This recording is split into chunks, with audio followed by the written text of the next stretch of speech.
Okay.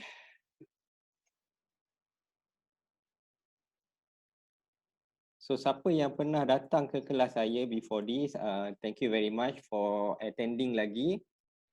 For me is actually much more pressure to me. So saya nampak ada yang dah attend sampai 3 kali pun dah ada. Because saya dah buat 3 kali. So kali ni kali keempat dia attend lah. Right? So it's much more pressure to me lah untuk saya bagi more extra tips untuk you guys. Okay. So today kita akan bercakap pasal how to become a subsale king.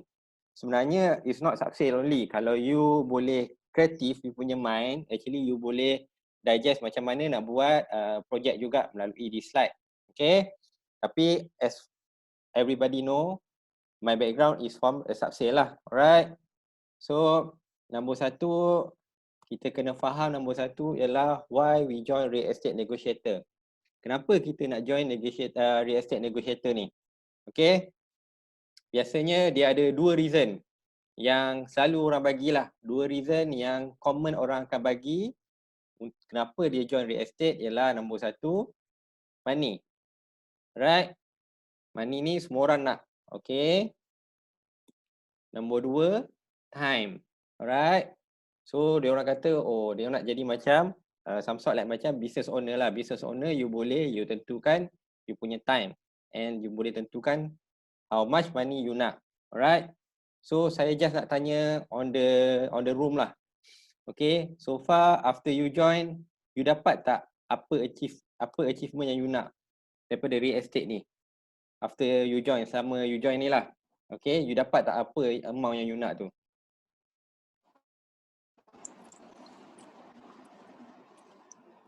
Time alhamdulillah dapat. Time alhamdulillah dapat. Money? Money dalam progress. Money dalam progress Alright. So sebenarnya benda ni sebenarnya ialah subjective to the individu lah, tapi kita kena ada threshold. That mean kita kena ada some standard daripada real estate tu. Kalau ikut standard yang mana kalau kita tanya orang yang duduk kat KLCC ataupun on the KL area, dia orang akan cakap 300,000 ialah minimum threshold untuk you justify you success as a real estate agent. Okay, tapi kalau sub-circuit ni sikit, okay, kalau macam Shah Alam apa semua 150, you consider a success already lah. Alright, it's depending. Okay. So this is the main reason kenapa kita nak join real estate. Okay, these two lah. Okay, sekejap saya baca komen lah. Ada orang komen.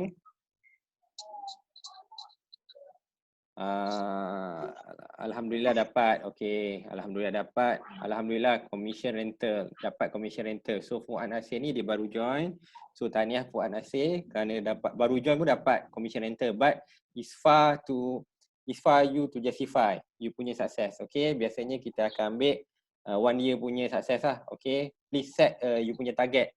Before you masuk, you kena set you punya target. Time versus money.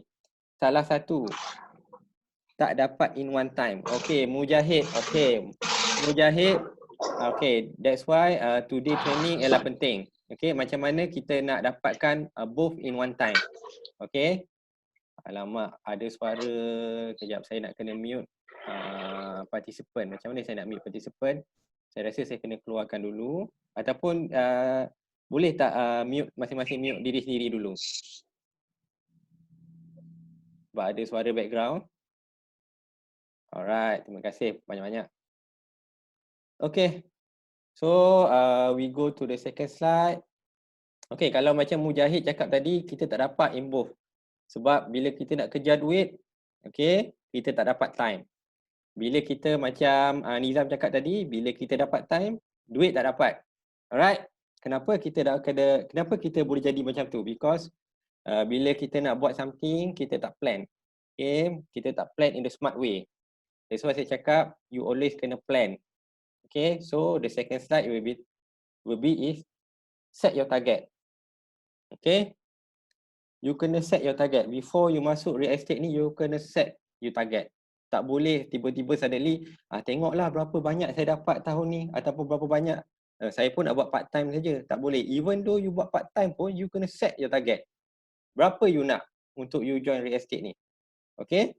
So saya memang the first bila saya interview orang, saya akan minta dia set dia punya target. Okay, saya pernah dengar target dia orang nak 5,000. Bagi saya 5,000 tu tak payah masuk real estate lah. Okay, because 5,000 tu macam senang sangat nak dapat. Okay, so try target dalam 10,000. Anything, siapa nak cakap tadi? Alright, try to target 10,000 as a minimum. Okay, tapi ada juga yang ejen-ejen yang datang dekat saya cakap dia nak dalam 50 ke 70,000 a month. Saya cakap it's nothing impossible. You can reach that, but you need to have special planning untuk tu. Okay. So biasanya orang akan target, bila set target ni ialah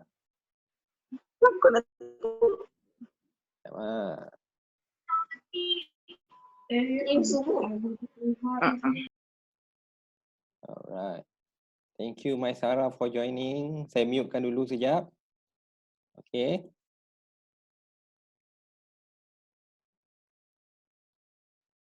Okay, saya mutekan dulu Memula kita kena set kita punya, alamak, sekejap. Ada lagi orang masuk. Adaha, thank you Adaha for joining. Thank you Hafiz Noh for joining. Okay, Abang Yus. Abang Yus, saya mute dulu Abang Yus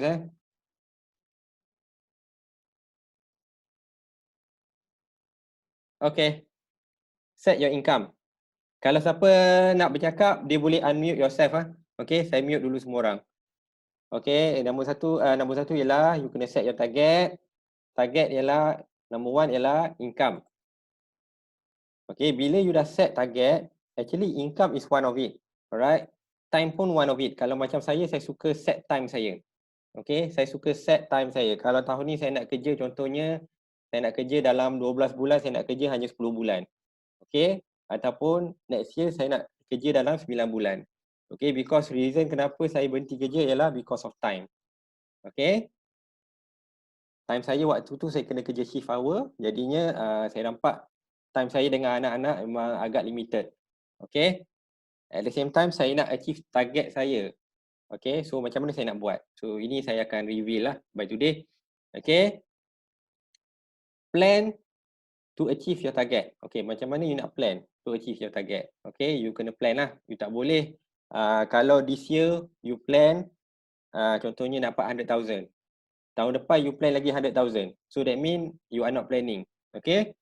You kena plan always, you kena improve yearly. Okay. Sama ada you nak improve on the time, or you nak improve on income, or you nak improve both. Okay, it's up to you. Okay. So ini rent cycle. Okay, kalau kita tengok rent cycle, so banyak yang banyak new negotiator dia confuse kat sini. Okay. You know, clients that we work with, we want to make sure you.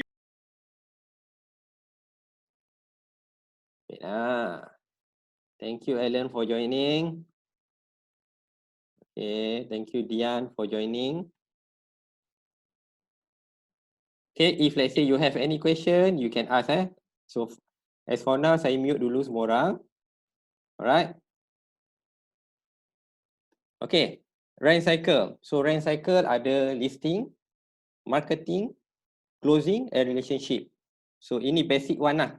So ada konsep yang ada orang tunjuk sampai 7 step. Ada yang 8 step, ada yang 9 step saya tengok. Tapi saya suka simplifykan everything. Saya buatnya ialah hanya 4 step saja untuk kita senang ingat. Okay. So dekat sini, kebanyakan orang silap. Bila dia start joining, dia akan start bagi tahu dia punya saudara mara dia. Aku dah jadi real estate agent. Ada tak apa-apa yang nak jual ataupun apa-apa yang korang nak beli? So itu common mistake yang kita buat. Bagi saya is a mistake because kenapa bila you start buat macam tu, that mean you dah start tak boleh control you punya business. Kenapa saya cakap macam tu? Because contohnya kalau lah ada kawan you duduk Sunway contohnya, you duduk dekat Shah Alam, and then suddenly dia kata, oh saya nak beli kat Sunway lah, and then you pergi kat Sunway untuk carikan dia punya unit. So actually you tak boleh nak control situation tu, you tak boleh control you punya business. Okay, So dekat situ kalau for the new rent acceptable, but for the senior rent you tak boleh nak long lasting you punya method tu. Okay, because you going to be tired, you going to be exhausted at the end of the day. Okay, so that's why kalau macam saya, kita start from the number one dulu. You focus on number one. Okay, listing, then do a marketing, closing, and do relationship. Alright. Know your game. Okay. If you come from the secondary market, okay, sub-sales, listing is everything. If you come from the primary market, database is a goal. Alright. So you tengok mana satu you come from. Okay. So kalau you datang daripada sub-sale market macam saya, listing is everything. Okay. So the more listing you ada, the more chances you nak success. And the quality listing you ada, and the focus listing you ada, the more chances you nak success. Okay. Same as a primary market juga. Primary market, if let's say your database, you orang panggil apa ni? Filter you punya database, that mean much more chances untuk you success. Contohnya, you punya database orang yang mampu beli, contohnya 500,000, dia tak akan pergi beli rumah 2 juta. Orang beli rumah 2 juta tak akan beli rumah 500,000 contohnya. And now, if you want to make your webinar automated, remember, like how I say, make money wisely. You want to use webinar. So have a webinar. Alright. So I mute dulu. Okay. So know your game. Okay. If let's say we work in the primary market, okay, the toughest part on the cycle ialah kita dapatkan listing. So no matter what and how, okay, the toughest part ialah listing. That's why kebanyakan orang yang masuk real estate dia fail. Kenapa dia fail? Because dia tak dapat nak cari listing dia. Alright. So dia terpaksa bergantung pada listing kawan-kawan. That's where kita tak dapat nak control kita punya business. Alright. So bila kita buat primary market, it's easy. It's much more easier because primary market listing disediakan oleh company. Okay, kalau kita tengok balik sejarah-sejarah company mana yang sukses. Contohnya sukses in the primary market. You boleh perasan, even company itself pun dia ada targeted market dia. Dia bukan hari ni dia ambil projek A, esok dia ambil projek B, lusa dia ambil projek C. Okay? Dia pun ada dia punya method macam mana, apakah qualification untuk dia accept certain project ni. Okay? So, on the company punya perspektif pun dia buat benda tu juga. Sekejap saya nak tengok ada orang message ke. Oh, saya nak tengok ni. Chat room. Alright, Hafiz Noor. Thank you, Hafiz Noor. Okay, so the primary market is much more easier for you to survive because you tak perlu nak dapatkan listing tu. Okay. Kita move to the second slide. Lepas tu, the next slide. Why listing? Okay. For those yang baru join, as semua orang tahu ataupun some of you tak tahu, my background is more from sub-sale. Alright, jadi saya punya training today ialah more to sub-sale. But if let's say you creative enough, actually you boleh relatekan dengan you punya project sale juga. Alright, tak ada masalah. It's actually the same. Why sub-sales? Why listing? Listing is a name of the game. Alright, kalau kita cakap pasal sub-sale ni tak ada benda lain ialah listing. Okay, so that's why I encourage you to own listing. Bukan everyday call agent untuk kobrok. You need to have you punya own listing. Okay, grow you punya number listing sendiri. Okay, jangan grow listing kobrok saja. Now saya nampak ada some fenomena lah dekat dalam industri ni. Okay, some agency ataupun some agent dia take a shortcut untuk teach dia punya agent, alright, to call agent lain untuk dapatkan listing. Okay, is good untuk new joiner. But if let's say you are senior, you want to survive long and you want to hunt for more money and you want to control you punya business, is not good. Alright? You boleh call untuk dapatkan orang cakap apa ni, co-broke listing, but on the certain number only. But you punya main still you punya own listing. Alright? Kita tak adalah macam kata nak deny-kan that one is one of the effort untuk you dapatkan money lah. But the best ialah you need to have you punya own listing. No matter what and how, you kena dapatkan you punya own listing juga. Why you punya own listing? Alright, because you need to control your time. Okay, just now tadi ada orang cakap dia tak boleh nak control time. Why dia tak boleh nak control time? Because dia tak boleh nak control dia punya listing. Saya bagi contoh. Okay, saya bagi contoh listing dia, satu dekat KL, satu dekat Shah Alam, satu dekat Kelang, satu dekat Rawang. So, impossible untuk you control you punya time. So, that's why you tak boleh nak control you punya time. Okay? So, you nampak sini dekat mana mistake you tadi? Okay? Mujahid yang tadi tanya tadi. Alright? Mujahid cakap time tak ada, duit tak ada. Okay? So, it's very bad. Alright? So, you kena control you punya business. Then from there, you dapat control you punya time. Okay? Second ialah control you punya business. Business ni like income lah. Okay? Contoh, saya bagi contoh macam tadi saya cakap tadi, ada orang dia kata, Faiz, saya nak 5,000 a month. 5,000 a month macam mana dia punya business? Sorry, macam mana dia punya listing? Of course different dengan 10,000 a month. Of course different dengan 20,000 a month. Okay? So contohnya ada orang kata dia nak 200,000 a month. Ada yang team member saya, okay, dia boleh buat 200,000 a year. Sorry, 200,000 a month is macam ridiculous lah. 2,100 a year. Macam mana dia buat? It's simple, dia target big punya deal. Alright? Control your life. Okay. So, when you have both in your hand, you boleh control you punya life. Kalau you tak boleh nak control everything, maknanya kata you tak boleh control you punya business, you tak boleh control you punya time, so it's impossible untuk you control you punya life. It's bullshit kalau you cakap, oh, I'm happy with my life. Alright? Actually, kalau you bujang, okay, you boleh fulfill you punya time. You boleh macam buang masa pergi jumpa orang tu, pergi jumpa orang ni. Tapi kalau you dah ada ramai anak, apa semua, at the age of contohnya 35 and above, you dah ada commitment yang high untuk you punya family, then you need to seriously looking at you punya listing. Alright? Okay, my advice, okay, semua orang cakap real estate is my life, real estate is my life, my passion is real estate. Please, real estate is not your life, alright? Real estate is to enable you to get your life, okay? Nampak simple, but you kena hadam benda ni, you kena faham benda ni, okay?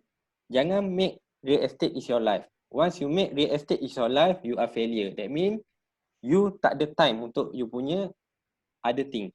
Okay? You need to make sure that real estate is a tool to get you to get your life. Okay? You need to understand macam mana nak buat benda ni. So I take about 2 years untuk saya faham macam mana saya nak buat benda ni. Okay, sedikit sejarah lah Waktu saya masuk dulu pada real estate dulu, saya ingat pada waktu tu anak nombor 3 saya lah Anak nombor 3 saya baru lahir. Okay. So sampai satu masa tu mate saya pun perasan. Actually saya dah perasan. Tapi mate nombor saya, mate saya perasan. Mate saya cakap, Faiz, bawa lah anak you pergi jalan-jalan. Okay. Pergi bercuti ke apa semua.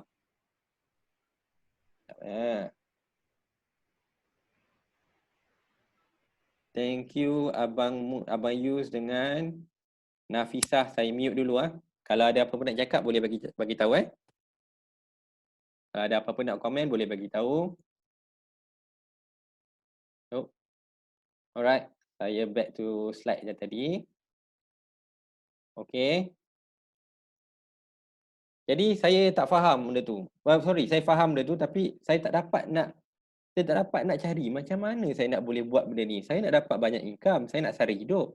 At the same time saya nak dapat time. Macam mana saya nak buat benda tu? Almost impossible untuk dapatkan at the same time. Macam Mujahid cakap tadi, almost impossible. Okay, saya cuba, then saya jumpa cikgu saya lah. Okay, saya start. Masa tu saya ada good listing. Boleh kata memang kalau Cyberia dulu memang banyak saya jual Cyberia. Tapi saya duduk Shah Alam.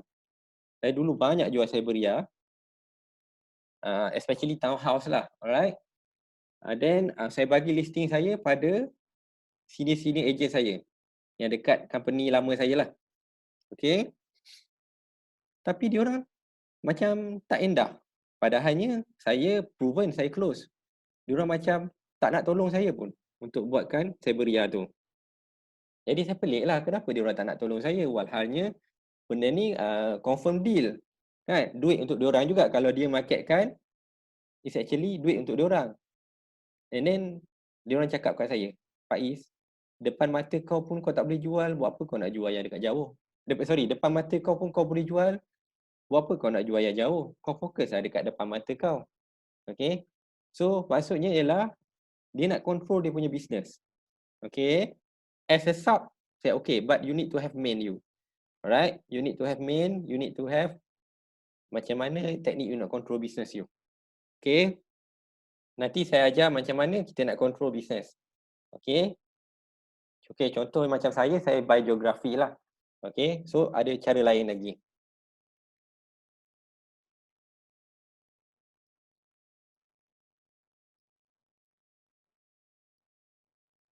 Okay. This is a 4 funnel. 4 listing funnel. Macam apa ni, kita buat projek juga, always cakap pasal funnel and ada business pun kita cakap pasal funnel. So this one is more to the success lah. I think projek pun boleh guna juga, the same thing juga. Alright. Cumanya ada certain kena improvise lah. Okay, 4 listing funnel. Nombor 1 ialah PC, kita panggil PC lah, personal circle. Personal circle, kalau you perasan, ini study from overseas. Alright, dia cakap 91% customer say they give a referral. Only 11% of the same person ask for referral. Ini kita tak boleh nafikan benda ni, benda statistik ni. Even saya nampak pun benda sama juga. Kita hanya announce dekat dalam FB ataupun announce kat dalam group yang bahawa kita ni property agent. Tapi kita tak betul-betul 100% pergi untuk ask for referrals. Okay. Bang ada bisnes tak bang apa semua. Kita tak betul-betul 100% pergi all out untuk ke arah tu. Okay. Dengan siapa yang kita boleh ask untuk kita punya referrals. Nombor 1, kita of course kita kena ask for more business lah daripada public lah. Alright. Siapa yang kita boleh ask ialah database. Database maksudnya even client pun, previous client pun kita boleh ask. Saya always ask my client untuk recommend to dia punya kawan-kawan. Okay? Ataupun dia punya neighborhood. So itu memang saya always ask. Team member pun sama. Kita kena always ask to team member. Okay, walaupun kita buat benda yang sama tapi kita kena still ask juga. Okay? Ask for business doesn't mean that kita ask for listing because itu clash dengan dia punya dia punya business juga. Maybe kita boleh co-broke dengan dia. Kita ask untuk co-broke. Okay? Neighbor, family, bankers, lawyer, semua orang lah. Okay? Kita kena sentiasa ask. Okay? Social media. Social media pun penting lah. Okay. Tadi kita dah pergi pada satu step tadi. Ialah personal circle. Okay.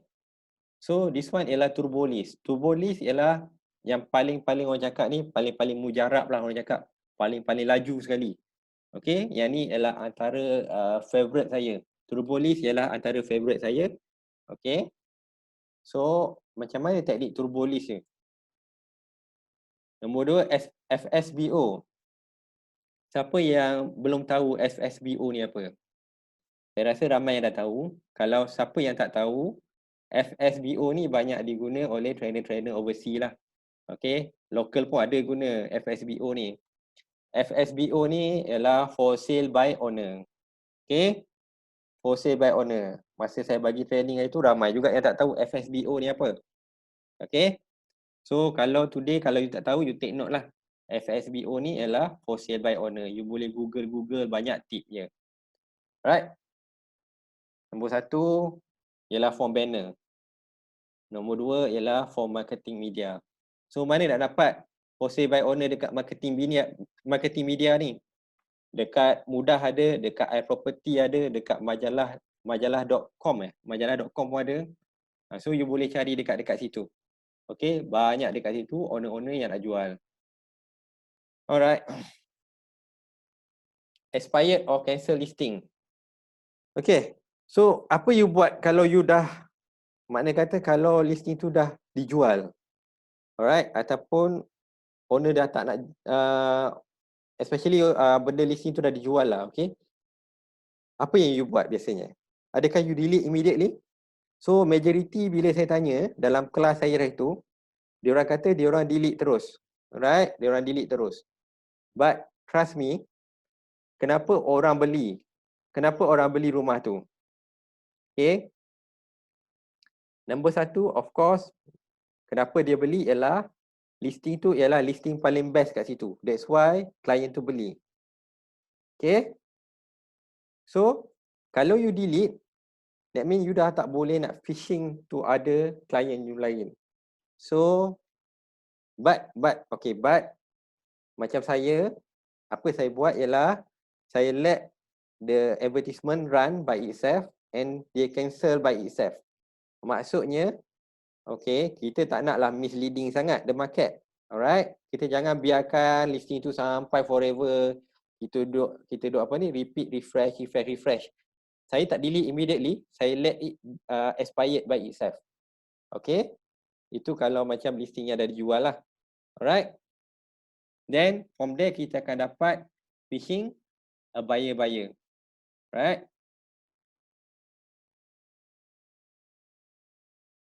Social or financial change. Okay, sekarang ni memang best. Alright, kita nampak contohnya divorce, death.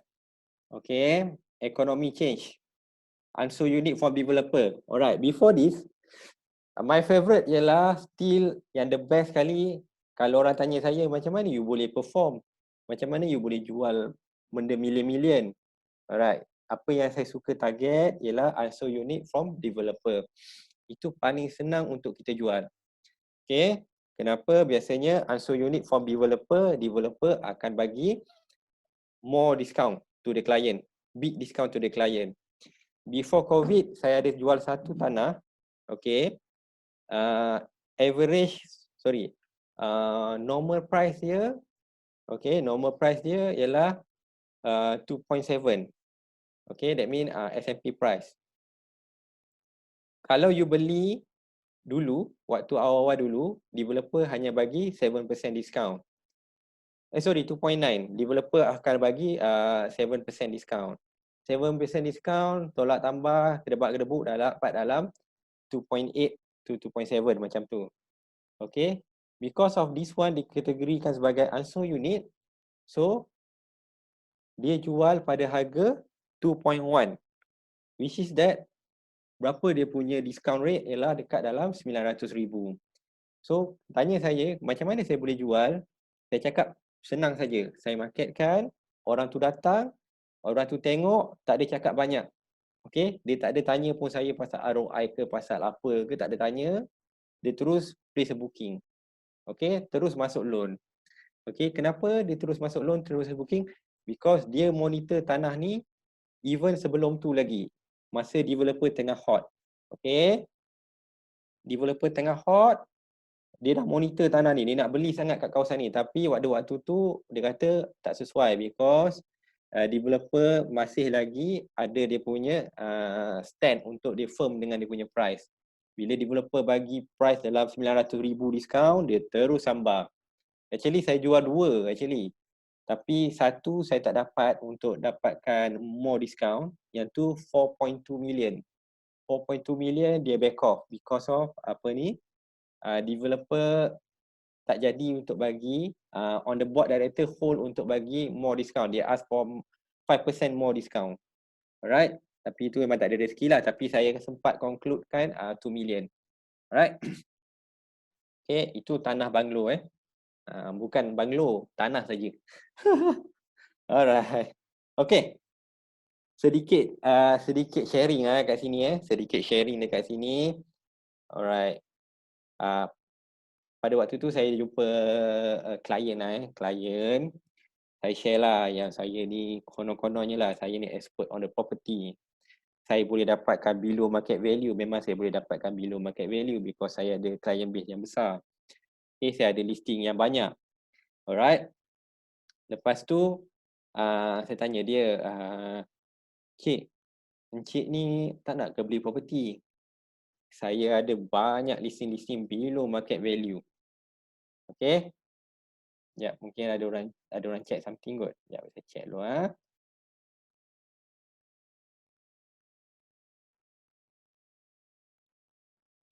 Macam mana tuan dapat buyer yang memang interested dengan tanah tu? Adakah secara kebetulan? Okey, dia tak ada kebetulan, Mujahid. Sama saja. You buat market mana-mana pun, berapa ringgit, berapa juta, okey, benda sama. You still kena buat marketing. And orang tu saya tak kenal. Okey, orang tu yang beli tu saya tak kenal. Okey, a very nice person. Alright, very nice person. Seorang datuk, seorang lagi Indian. Okay, memang sangat-sangat baik.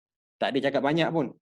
Terus datang, terus tengok, tak ada tanya pun saya demarcation land banyak mana, kat mana dia punya ni apa semua.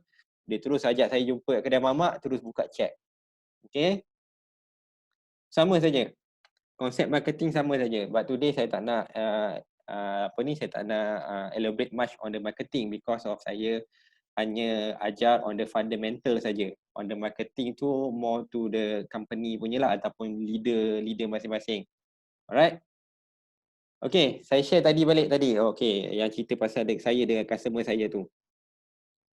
Okay, saya dengan customer saya tu, saya dah sembang-sembang dengan dia, saya try nak convincekan dia untuk beli dengan saya below market value, dia kata dia tak nak.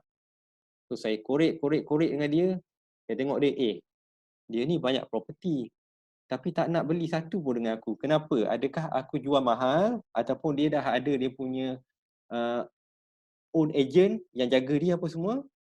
So saya pun stress lah. Saya stress sangat.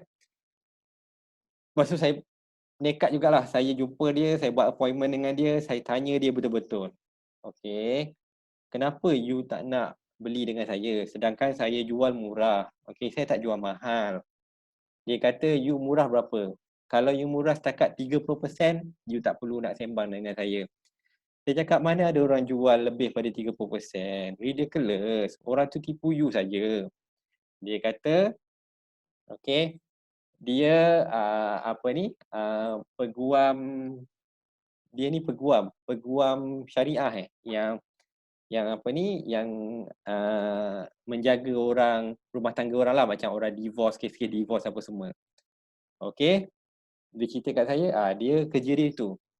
Jadi bila setiap kali orang divorce, alright, setiap kali orang divorce, kadang-kadang ada harta tu very hard untuk dia justify berapa harga because dia dipendekkan cerita, dia tak nak tengok pasangan dia dah. Kalau dia nampak harta tu, dia nampak pasangan dia. Ataupun dia nak very fast cash untuk dia buat settlement dengan dia punya bekas pasangan dia tu. Alright.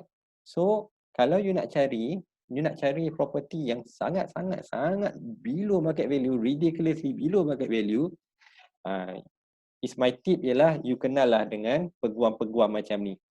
Okay? Is my tip You kena berbaik-baik dengan diorang because diorang ni ada banyak property yang orang cakap diorang ni kalau boleh macam tak nak tengok property tu. Diorang macam bagi you macam 100% kau punya.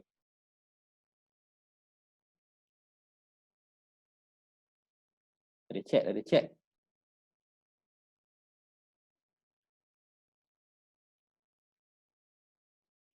Betul, bos. Tak dengar voice langsung. Saya nampak skrin dengan muka bos.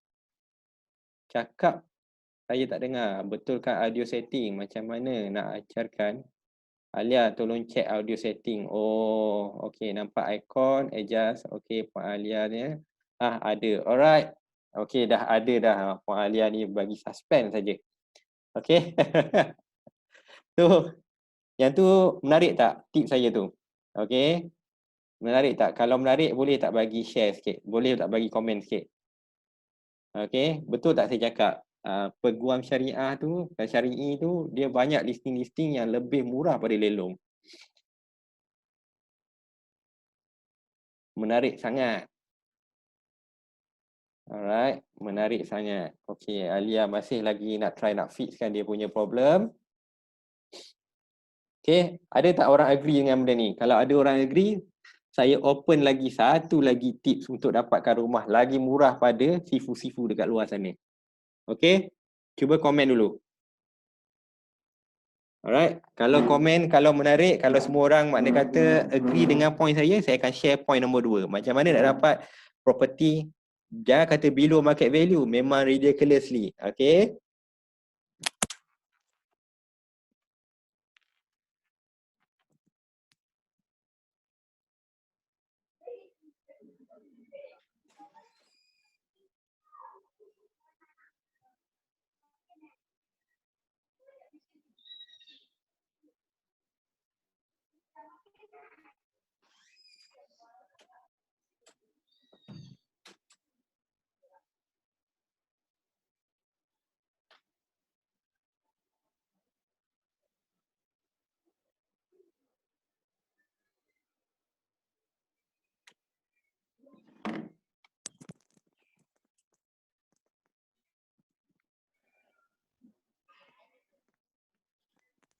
Alright, okay.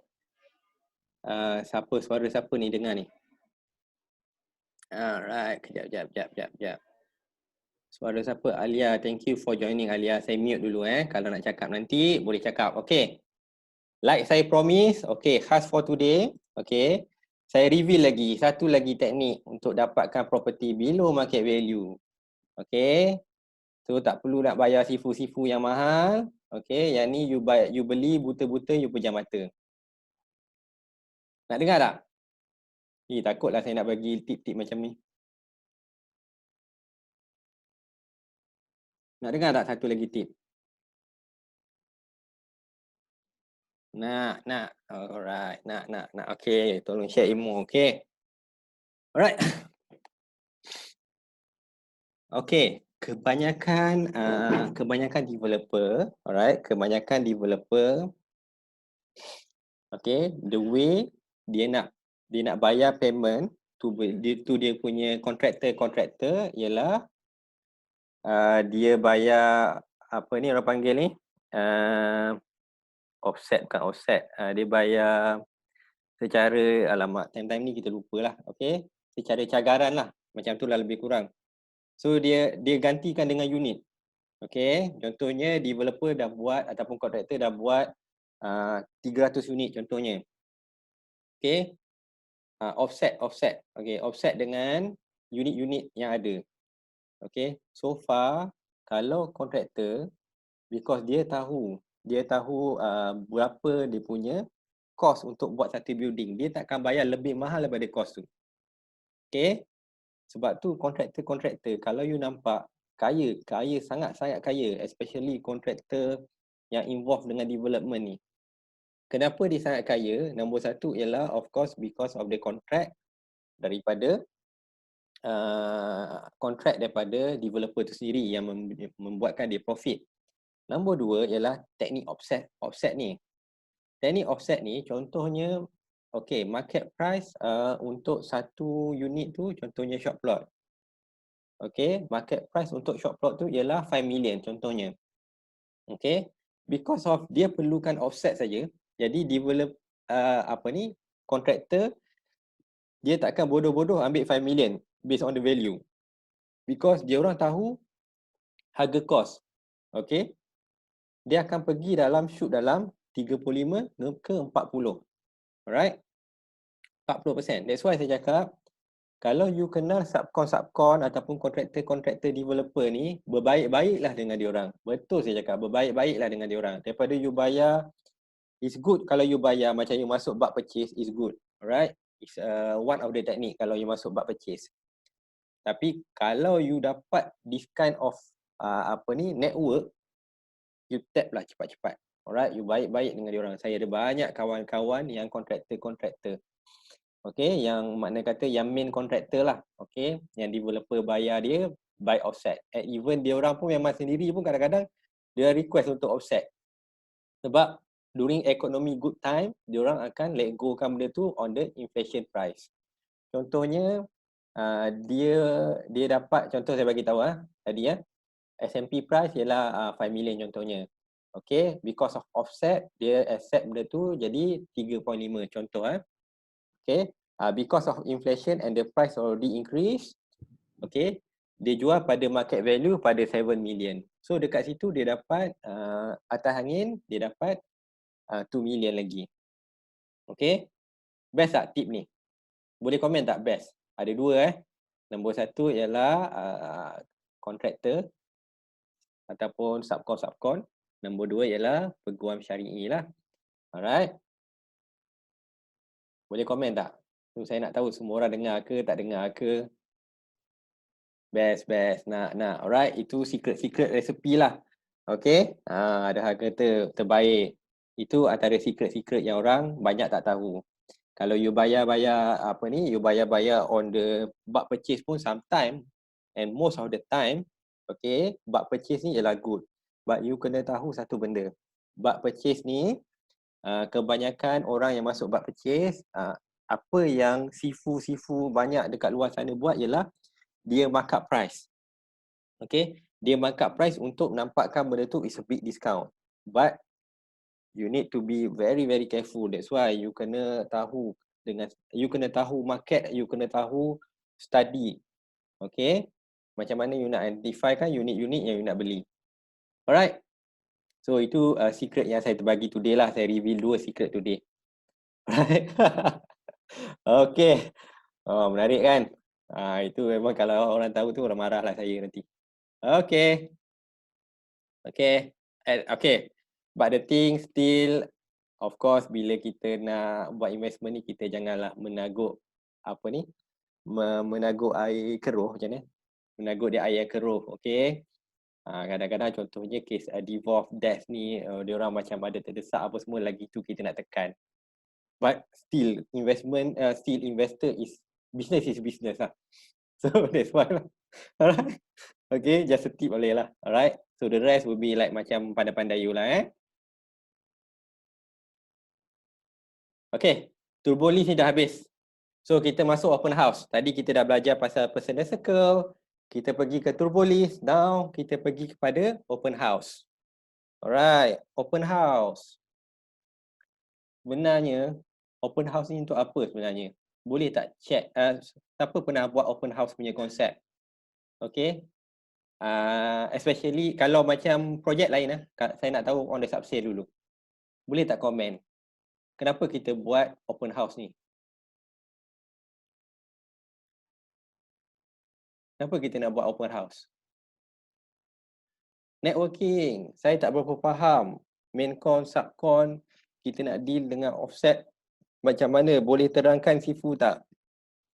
Nak faham macam mana? Alright, macam ni lah Nafisa. Okay, biasanya developer dia akan hire contractor, main con or subcon, tak kisahlah Dia akan hire contractor, okay. Untuk jualkan development dia. Untuk buatkan development dia. Okay, bila projek tu dah siap, okay, time tu untuk developer bayar pada main con ataupun subcon. Dia ada 2 cara untuk dia bayar, sama ada dia bayar menggunakan full harga ataupun dia offset dengan unit-unit. Okay, dia offset dengan unit-unit maksudnya contohnya patutnya development tu, kontraktor tu dapat 7 million contohnya. Okay. So macam saya explain tadi, kalaulah satu unit ialah 5 million S&P price, harga kos mungkin dalam 3.5. So kontraktor akan dapat 2 unit. Jadi instead of developer bayar hard cash dia, okay, which is that developer tak suka guna hard cash pun. developer lebih suka guna offset lah. Okay, because dia tak kacau dia punya hard cash dia. So very smart developer ni. Okay, jadi dia akan bayar guna offset. Alright, because bila dia bayar offset, dia less risk untuk dia. Unit pun habis cepat. Okay, jadi unit pun habis cepat apa semua, then dia boleh move to the new development. Okay, jadi untuk yang kontraktor-kontraktor, dia boleh jual balik pada harga inflation price. Okay.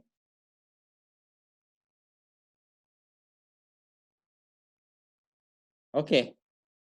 Macam mana, okay, yang tu saya harap dah faham pasal yang main con dengan subcon tadi Okay, kalau nak beli dengan dia orang, okay, JV lah dengan dia orang.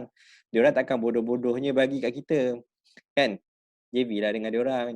Okay, pujuk-pujuk lah mana-mana. Janganlah pergi yang very strong. Very strong memang dah sangat-sangat strong. Kita pula tak boleh nak main dengan game dia kan. Dia dapat berapa biji, dia dapat 1 juta, 2 juta. Ada je yang kontraktor-kontraktor kecil. Okay.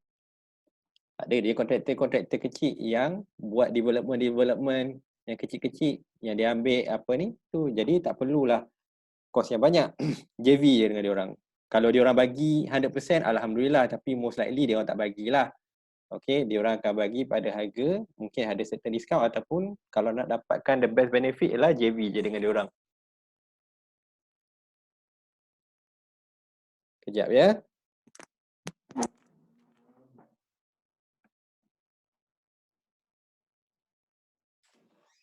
Adra Yasmin. Kenapa nak tutup air kat luar? Tutup air nak.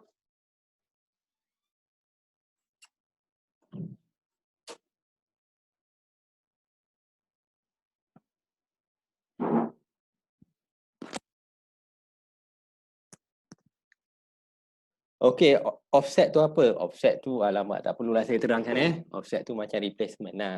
Okay. So, saya rasa saya move to open house lah. Saya nak tahu open house ni tujuan dia untuk apa?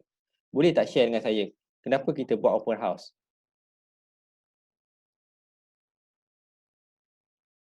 On the subsale lah, especially on the subsale.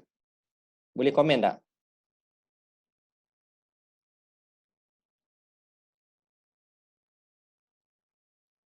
Alamak, tak ada orang ke? Boleh share tak dengan saya? Kenapa kita buat open house tu? Repo dengan siapa? Ami, Razmi, repo dengan siapa tu?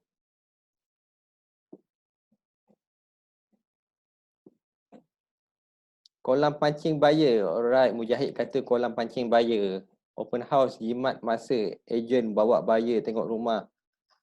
Beri perasaan bersaing sesama buyer. Oh ya ke? Alright, okay. That is one concept. Existing customer. Bagi tahu pada orang lain kita adalah ejen. Alamak, soalan ni. Nazri dah bocor lah jawapan dia. Okay, sebab Nazri ni dia datang dah berapa kali dah training saya, jadi dia bocor dah. Wah, ajar ya Nazri. Alright. Okay. Open house ni sebenarnya kalau nak ikutkan konsep asalnya ialah dia ni bukan kita nak target to one customer ataupun nak menjual sangat unit tu. Kita just nak bagi tahu orang, akulah ejen kawasan ni. So the next, kalau kau perlukan ejen, cari aku. Aku kan do extra service pada korang compare dengan ejen lain. Alright. So indirectly dia boleh control kawasan tu. Okay. The more dia nak tunjuk dia punya existence kat kawasan tu. Okay. So itu antara konsep-konsep open house. Okay. Selain daripada menjual lah. Menjual tu sebenarnya tak ada sangat. Kalau you tengok balik konsep-konsep open house ni, saya nampak banyak yang tak terjual daripada jual. Then you spend berapa hari? Sebulan. You spend kat rumah tu sebulan tanpa terjual. Is it good? Okay. Is it good? So, apa you kena buat ialah you kena make sure that you door knocking. Every door you bagi flyers. Okay, you bagi flyers yang you buat property kat sini. This is the unit yang you buat open house. So, you just sharing. Okay. Door knocking. Message plus to WhatsApp group and FB page. get buyer only, get seller also. So the most important thing ialah you get seller sebenarnya. Okay, because get buyer you only have one deal, then you close the deal. Bila you get seller, okay, you dapat kawasan tu, you dapat contohnya kawasan tu ada 10 orang nak jual rumah kat kawasan tu. Then you dapat 10 deal actually. Okay, with one particular unit you dapat 10 deal rather than you dapat one deal saja. Alright. Social media and cold call lah. So yang ni pun antara yang saya punya favorite lah. Okay.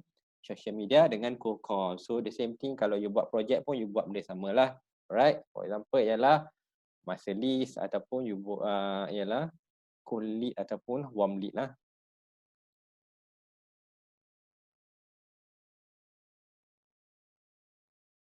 Sebab marketing kita nak tahu kita agent. Okay. So saya dah jawab tadi kenapa kita buat open house. Alright. So ini social media dengan cold call. Alright. So what the most important thing? Okay. Bila kita dah buat 4 cycle ni, okay, apa yang paling penting sekali? Bila kita dah buat personal circle, kita dah buat turbo list, kita dah buat open house, kita dah buat SM ataupun cold call, kita dah buat. Okay. Untuk you berjaya, doesn't mean that you kena buat 4-4. This one is one of the funnel yang you boleh pick ataupun 2 or 3 funnel you boleh pick. Alright. Kalau you boleh buat 4 sekaligus at one time, is up to you. It's good. Alright. So apa yang penting ialah you convertkan semua orang jadi PC. PC ni apa? Convertkan every client, customer, owner, buyer, apa semua. Okay. Lawyer, banker yang deal. Convertkan dia jadi you punya personal circle you untuk ask for the business. Alright. So you need to remember this one. Okay, make sure you buat benda ni. Okay, bila you buat benda ni, one day nanti you perasan actually you the marketing ialah is simple. Alright, the marketing is simple, is mouth to mouth dah. Okay, people talk about you. Then start from there, you dah macam boleh kata you dah satisfy lah as a marketing punya orang. When people talk about you, people talk positive about you. Alright, make sure that you convert all to become personal circle.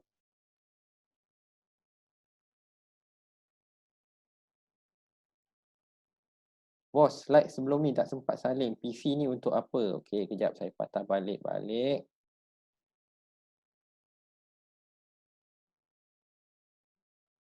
Personal circle. Okay, so this one is a personal circle lah. So you nak salin, boleh salin dulu.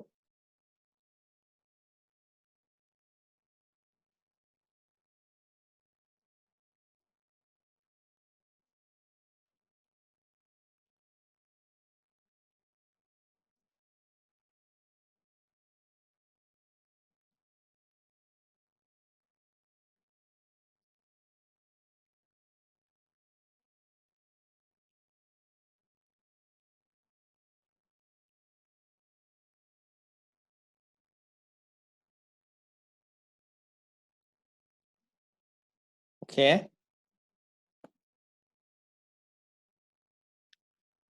Alright, saya move pada next slide Ada apa lagi? Okay, nanti saya cuba sharekan lah. Alright.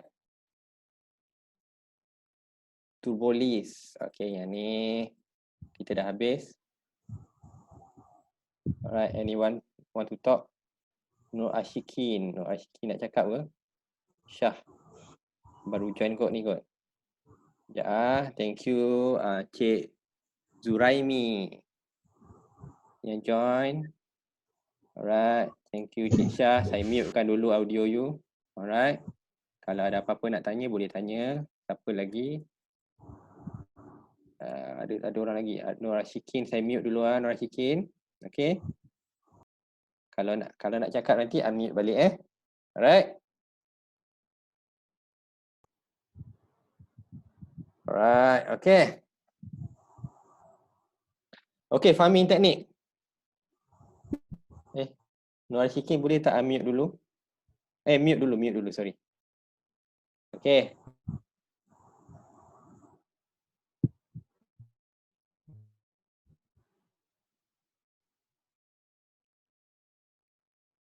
Okay, thank you Nur Ashikin. Thank you Ashikin. Mute dulu Okay, macam tadi Mujahid cakap tadi dia tak ada time tapi dia ada ni lah, dia ada duit lah. So this is the keyword. Okay, cara ialah farming punya teknik. Okay, farming punya teknik ialah penting. Okay, kalau you macam nak pergi longer ataupun you nak survive longer dalam industri ni, you kena ada farming punya teknik. You tak boleh main hentam kromo je, pakai machine gun je, cakap pakai peluru tabur je, main tembak je semua benda. Okay, call agent A, call agent B, call agency untuk dapatkan listing. Tak boleh So you kena ada you punya own farming punya teknik. Okay, ada 4 type yang biasa kita orang gunalah ataupun biasa on the market guna. Okay, farming punya teknik. Okay, nombor 1 ialah by geographical. Okay, macam saya by geographical. Okay. Okay, contohnya saya sendiri, my personal ialah saya control the net alam. Okay, bila kita cakap pasal geographical, orang akan cakap pada saya, Faiz, salah tak aku control Shah Alam saja? Salah tak aku control Klang Valley saja? Salah tak aku control satu Malaysia saja? Bagi saya, you are good because you are focused. Okay, but the broaden the scale you buat, the lesser target market yang you dapat. Okay, you punya target market tu macam terlalu broaden, you tak dapat nak reach ke target market yang betul. Okay, that's why my advice, you kena kecilkan target market tu. Okay, fokuskan target market tu. Okay, price range. Alright, saya nak cerita sikit pasal price range. Ada satu agent ni saya jumpa. Husband dia doktor lah, doktor pakar. Okay, saya belajar sebenarnya antara yang sifu saya ialah dia. Tapi saya belajar dengan dia, saya banyak belajar dengan orang ialah cara indirect. So yang indirect ni maknanya saya tak pergi kelas dia, saya bajak dia pergi kedai kopi ataupun ajak dia minum-minum, lepas tu from there kita akan cicit-cicit. Then bila kita cicit-cicit, kita korek rahsia.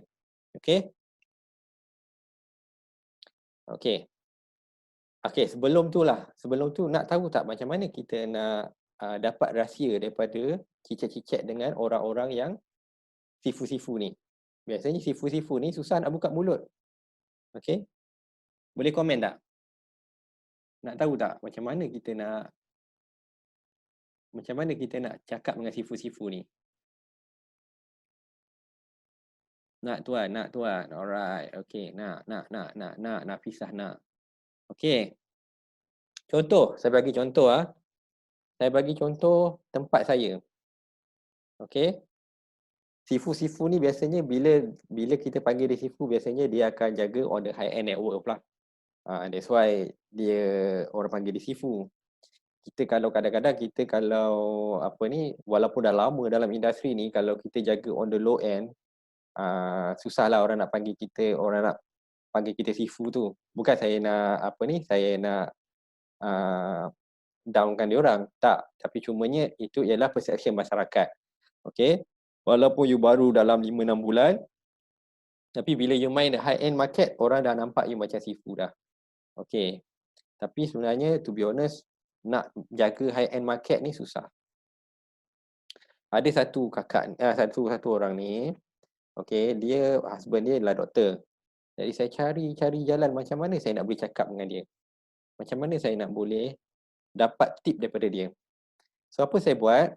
Okay, saya curi gambar dekat internet. Masa tu tak adalah macam kecoh sangat. Masa tu tahun awal-awal dulu, dia tak adalah kecoh sangat. Macam you boleh you boleh curi gambar daripada Google, lepas tu you marketkan apa semua kan. Sekarang ni benda tu jadi sensitif. Jangan buat lah Okay. Dulu-dulu tak sensitif sangat benda-benda macam ni. Sekarang ni sensitif, boleh jadi kantor. Jadi dipendekkan cerita. Okay. Apa you boleh buat, you boleh walaupun you tak Google, you boleh ambil you punya own gambar. You boleh pergi depan rumah, you ambil own gambar, you marketkan rumah tu juga. Okay, you boleh follow orang tu punya orang tu punya style lah. Orang tu punya detail tapi you olahkan sendiri. Okay. So bila client call, you ask for the co-broke. And bila dah co-broke tu baru start from there kita build relationship.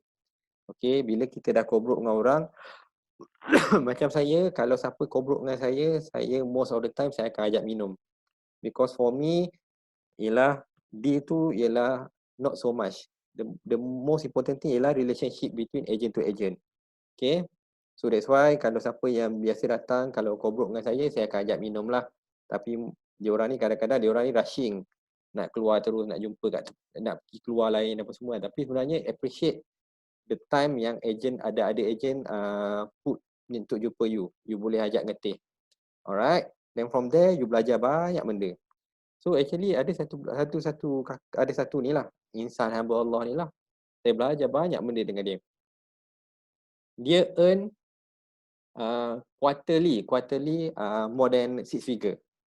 Okay, quarterly more than 6 figure. Tapi dia hanya close satu unit je dalam quarterly. Okay, quarterly satu unit saja. Tak ada lebih. Kalau macam rezeki dia terlemah lebih tu, maknanya kata paling pun bagus sekali dia punya track record 2 unit lah. Quarterly Okay. So dia main price range je. Dia jaga banglo-banglo, mana banglo-banglo harga 3 juta dan ke atas. 3.5 dan ke atas. Okay. Jadi kalau 3.5 dan ke atas, geographically tak boleh main dah. Sebab satu geographically, contohnya kalau macam saya jaga dekat Denai Alam. Boleh kira by hand berapa unit yang 3.5 dan ke atas. So mungkin you kena broadenkan you punya scale. Okay, because the same juga you kena look at the same as macam mana buyer you look. Okay, kalau buyer you nak cari banglo contohnya, dia akan tengok okay, KG-SAS macam mana, Bukit Jelutong macam mana, Denai Alam macam mana, Elmina macam mana, Section 7 macam mana, Section 8 macam mana. Okay. So you kena, kalau you main price range tu, you kena tengok price range mana you main. Okay. So itu antara on the high side lah. Okay. So saya nampak dia buat memang very successful. Dan yang peliknya, dia dapat income yang sangat banyak, tapi most of the time dia duduk kat rumah. Dan saya one day saya terfikir juga, aku ni kerja macam nak rabak kan. Tapi aku kerja hari-hari aku keluar. Pagi petang, pada malam baru balik rumah. Tapi tak dapat income macam dia pun. Jadi saya fikir balik, sebenarnya there is other way to outsmart dia punya sistem tu. You kena outsmart macam mana proses tu. Okay. So that's the trigger part lah. Macam mana saya berubah. Start from there saya berubah lah. Okay, lepas saya jumpa dia, lepas saya dapat tip-tip daripada sifu-sifu saya tu, saya berubah. And then saya belajar daripada sifu-sifu dekat online apa semua. Okay. So saya nampak kalau you tak ada firm farming technique, you takkan dapat you punya business goal, ataupun you tak dapat you punya apa you nak dalam real estate ni. Okay. Macam tadi saya cakap ada geografi, ada price range. Okay. Tadi saya cakap pasal 3.5 dan ke atas. Faiz, kalau saya nak fokus pada 300 ke 500 ribu, boleh tak? Boleh. No problem. Go ahead. Kalau 300 ribu ke bawah, boleh. No problem. Kalau saya nak jaga low cost saja, boleh. No problem. Okay. Because there is a reason. Tapi you kena ada segmen yang you kena jaga, you kena makna kata jadi main you. Okay, supaya people kenal you daripada who you are. Okay. Type of property. Okay, type of property pun penting. Okay. Ada orang dia jaga residential only. Ada orang dia jaga investment. Ada orang dia jaga factory. Ada orang dia jaga land. Ada orang dia jaga kondo. Okay. So benda-benda macam ni penting. Okay. Usage purpose pun sama juga. Usage purpose. Untuk apa property tu? Ada orang dia jaga untuk warehouse. Memang specialize, memang warehouse saja. Okay, saya tengok kan. Cuba ambil contoh. Cuba ambil contoh Kalau you pergi dekat kedai-kedai ataupun kilang-kilang contohnya. You nampak ada banner-banner. Contohnya banner-banner. Saya bagi tahulah Ahmad lah senang. Ahmad ataupun Chong contohnya. Okay. You nampak tak banner dia dekat resident? Okay. You tak nampak banner dia dekat resident. Okay. Dia memang very focus. Okay. You pergi award dinner mana-mana, you tengok siapa yang naik pentas. Siapa naik pentas ialah orang yang focus agent. Okay. So, kenapa benda ni works to others? And kenapa benda ni majoritinya yang sukses ni ialah orang yang fokus. Kenapa? There must be a reason. Okay. That's why they earn more daripada kita. That's why start from now, if you still macam cacah marba, tak ada fokus, you kena pick. Sama ada you nak pilih geographical, price range, type of property or usage purpose. Okay, you kena pilih satu. Kalau you main tembak peluru tabur lagi, you takkan pergi jauh on this industry. Okay. Okay. Ada satu juga, okay, apart of farming technique, ada satu special skill. Okay, satu special skill, okay, yang mana yang tak direkod dalam banyak learning material yang saya nampak lah. Okay, so ada satu special skill ni, ada certain individu, dia ada satu special skill ialah dia follow by client. Okay, follow by client. Dia pandai, apa yang dia buat ialah dia pandai tap. Contohnya dia tap high net worth person. Okay, contohlah kita bagi contoh Tan Sri ABC contohnya. Dia follow Tan Sri ABC nak beli sampai Tan Sri ABC ni beli dengan dia. Dia make sure Tan Sri ABC ni beli dengan dia. Ada certain type of agent, okay, dia boleh follow client macam tu. Okay, but it's a time consuming lah. It's a time consuming. Okay, but still success, but you tak boleh nak control you punya business. Still you tak boleh control you punya business lah. Alright.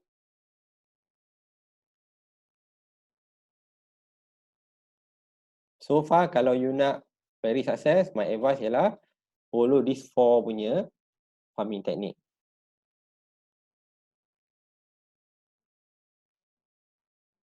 How farming can help you? Macam mana farming ni boleh help you? Okay. You nampak tak banyak mistake yang kita buat every day, agent buat tapi dia tak dapat nak solve kan? Okay. Kenapa dia tak dapat nak solve kan? Contohnya, dia bawa klien ke unit A. Okay. And if klien tu tak minat unit A, dia dah lost. Dia tak ada support ataupun support listing lain. Ataupun dia tak ada correlate between dia punya listing. So ini majority, okay, agent-agent buat. Okay. Majority agent buat because dia tak buat farming yang betul. Bila dia tak buat farming yang betul, listing-listing dia berterabur. Listing dia tak boleh nak tolong each other. Okay, that's why saya punya konsep, saya selalu, macam contohnya saya ada listing, saya kena cari listing B, listing C, listing C supaya boleh support listing A saya. Listing A saya pun akan support listing B. Listing B saya akan support listing C, listing D dan seterusnya. Dia correlate each other. Okay, dia correlate each other. Sebab tu saya cakap farming ni kena ada teknik dia. Ya kan?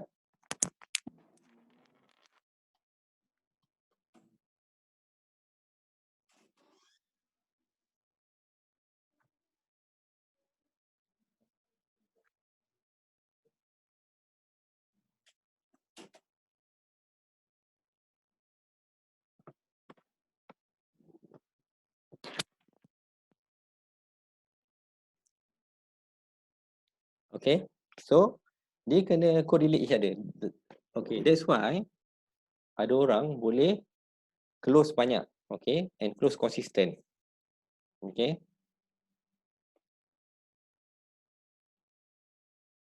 quality listing.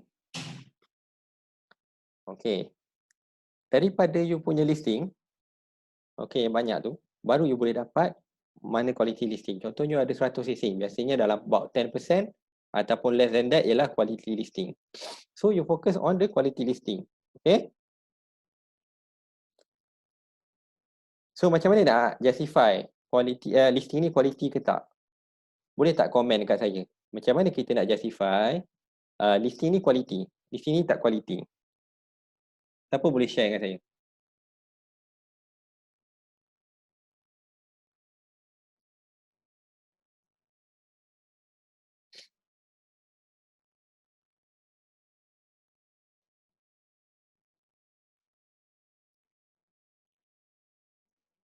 Okay, siapa boleh share dengan saya macam mana kita nak justify listing tu quality ke tak quality?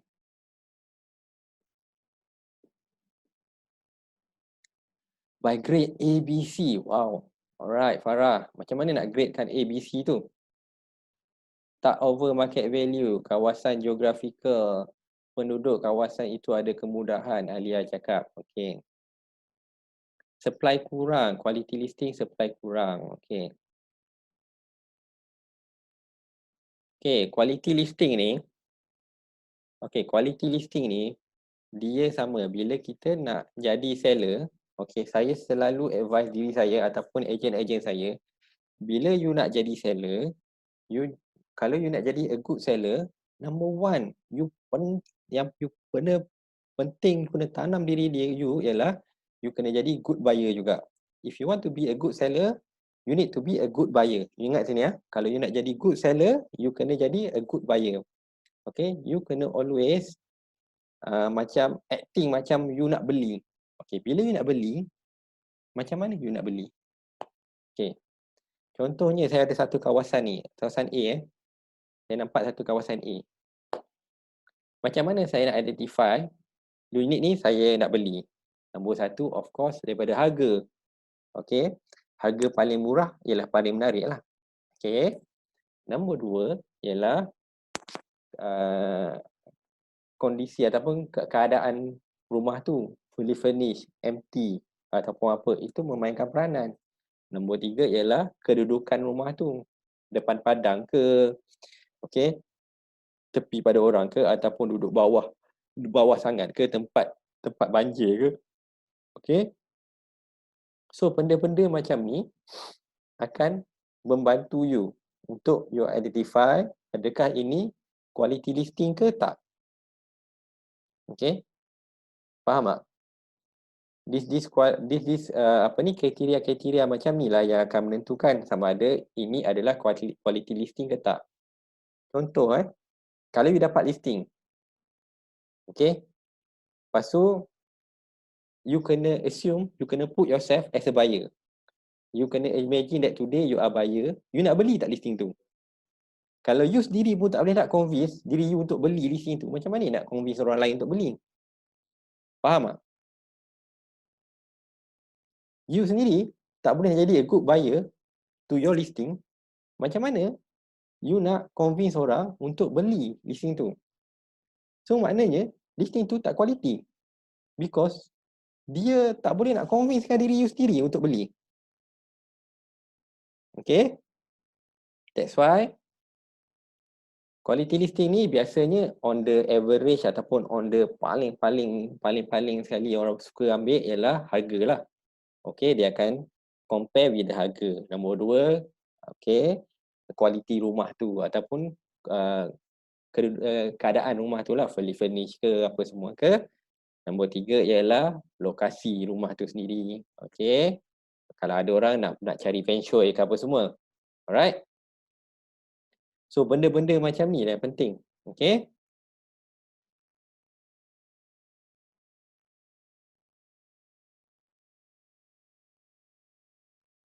Okay. Who are you? Okay. Kalau saya tanya, boleh tak masing-masing komen dekat saya, kalau macam contohnya orang fikir pasal you, dia akan fikir pasal apa regarding you? Okay, cuba you komen. Okay, who are you? Kalau orang fikir who are you, apa yang dipikir pasal you? Boleh tak komen? Dia akan fikir you sebagai apa?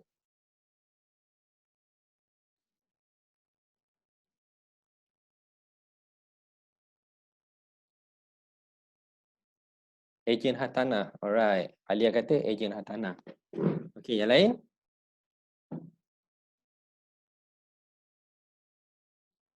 Kawan, benefit pada kita atau tidak? Okay, kawan. Tak, saya tanya contact on the real estate lah. Janganlah cerita pasal kawan. Cerita pasal benefit apa semua. Alright. On the real estate, okay. Who are you? Bila orang fikir pasal, Fuad. Fuad ni apa? On the real estate. Okay. Adaha, kalau orang fikir, oh hari ni aku nak fikir pasal Adaha. Adaha ni apa? Okay. Penjual rumah. Okay, orang akan cakap dia ni jual rumah banglo, cari dia. Alright. See, nampak dah point yang Alia bawa tu. Okay. Macam saya cerita tadi. Okay, the broaden kita punya scope, the less target yang kita dapat. Okay, the broaden kita punya scope, besar lagi scope kita, the less target kita dapat. Okay, contohnya, hari ni, Alia hari ni, orang kenal Alia, okay, Alia ni ialah agent dekat Putrajaya. Alright. So, you dah narrow down you punya scope on the Putrajaya. Kalau orang nak cari Putrajaya, orang akan cari Alia je. Okay. So, orang akan talk about you. Okay, talk about you. Role model sebagai ejen hartanah, itu just general bang. General ni tak work. Tak work sangat, general. Okay. Dia biasanya, orang yang berjaya, orang yang mouth to mouth ni, kebanyakannya yang closing rate tinggi ialah bila orang bercakap pasal dia, dia boleh bawa produk yang bagus pada klien tu. Okay. Produk yang bagus pada klien tu. Jadi, kalau orang cakap, contohnya orang cakap, aku ejen hartanah. Okay, macam contohnya saya hari ni cakap, saya ni sebagai normal lah, bukan ejen normal. Kalau kawan saya tanya, okay, nak cari rumah, contact lah Hafiz Muhammad Noor ni. Okay, so dia pun contact Hafiz Muhammad Noor. Hafiz, aku nak cari rumah dekat Sepang. So Hafiz pun boleh tak bawa produk yang bagus untuk dia. Then you start beraba-raba mencari orang yang fokus area Sepang. So you nampak tak kat mana mistake tu yang you buat? Orang tak boleh nak support you because you tak benarkan orang support you. Betul tak saya cakap? Orang nak support you, semua orang nak tolong you. Tapi you tak benarkan. Okay? Because you make a wrong mistake daripada awal. Fundamental you dah salah bila you buat real estate ni. You tak fokus. You main belasah je janji dapat duit. Tak boleh macam tu Jadi, you kena be more specific. Okay? Contoh macam saya, orang cakap, okay, saya nak cari rumah kat Danai Alam. Kau carilah Faiz tu, dia boleh dapat produk yang bagus dekat Danai Alam. Contohlah, saya bagi tahu contoh. Okay? Ada orang nak cari dekat Elmina. Ada orang nak cari dekat ni. Boleh, tak ada masalah. Ada orang nak cari dekat Penchala, Sungai Penchala. Aku nak cari Sungai Penchala lah. Nak cari siapa? Dia ada dia punya expert. Okay. Nak cari Taman Tun. Mungkin boleh cari Mohsin kat Taman Tun. Okay. So itu more specific because people nak tolong you. Macam mana you nak membantu orang untuk tolong you? Kalau you perkenalkan diri you sebagai ejen hartanah, ia tak membantu. Bagi saya lah, ia tak membantu because you tak dapat bawa produk yang bagus pada klien. Okay? Bila orang dah bantu you, you kena closekan the deal. Macam mana nak closekan the deal? You kena bawa produk yang bagus. Okay? You kena faham. You kena faham market dekat sana. Market yang you control tu. You kena faham A to Z. Okay, how people can help you? Tadi saya cakap lah, people nak buat tolong you, tapi people tak boleh nak tolong you because every time people tolong you, tak boleh nak close the deal. Okay? Alright. Ni macam tadi juga. Okay, ada save, ada rent. Ada orang yang fokus save saja, ada fokus rent saja. Ada yang buat both. Ada yang buat investment, ada buat own use. Okay, yang ni saya tertarik sikit pasal investment dengan own use. Okay, Saya nak bercerita satu tips lah untuk you Ini tips yang closing tips.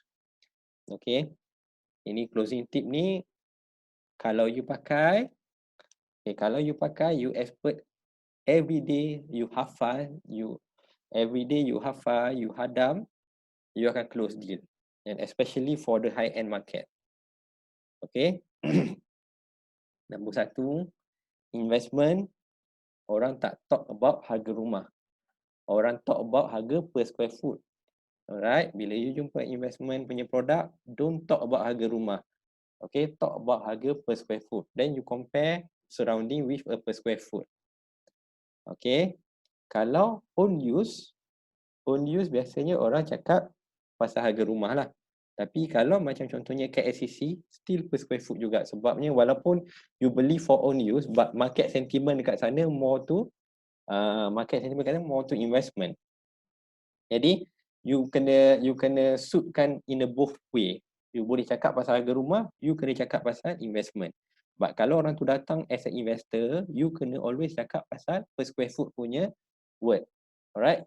Benda ni memang susah. Saya sendiri, because saya more to the own use punya property type, jadi memang saya susah untuk bercakap pasal per square foot punya language.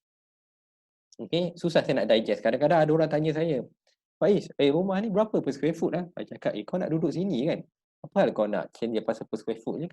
Kau beli je lah. Kalau harga murah, beli je lah. But kalau kita cakap dengan investor, dia mesti nak tahu pasal per square foot juga. That one is funny lah. Tapi macam tempat saya ni, kalau orang tanya, rata-rata tanya saya, per square foot tu macam kelakar sikit lah. Tapi but still ada lah orang tanya per square foot. Dia buat comparison per square foot. Tak boleh nak justify benda tu, because kita ni bukan waiting dia bukan harga rumah per square foot. Kita waiting ni macam tempat saya ni ialah lebih kepada lifestyle waiting dia. Okay, macam mana lifestyle A dengan compare to lifestyle B. Okay, itu biasa waiting yang untuk saya buat. Tapi kalau untuk investment, always talk about per square foot.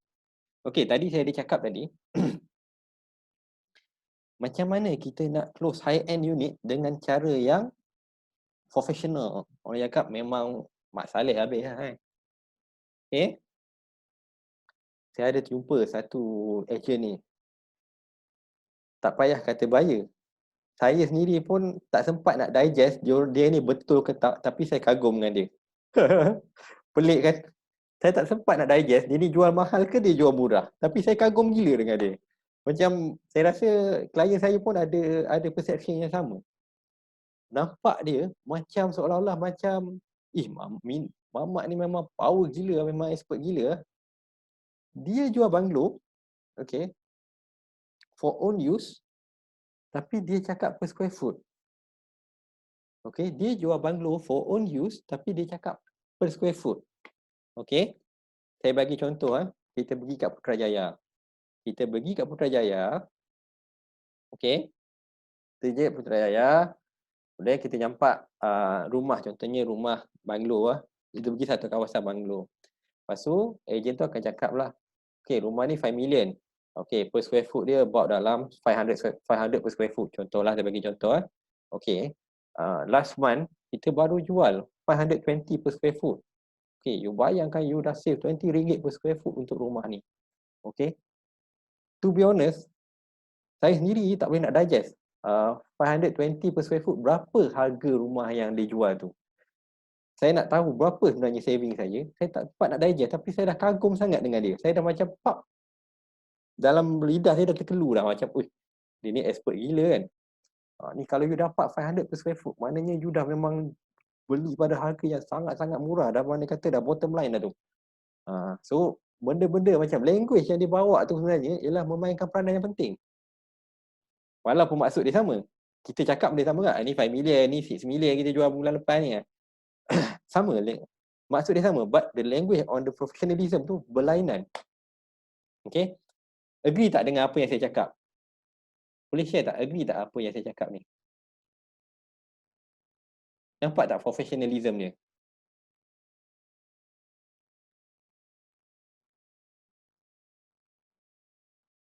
Unik kan? Cara dia unik. Agree, betul. Yang lain mana yang lain?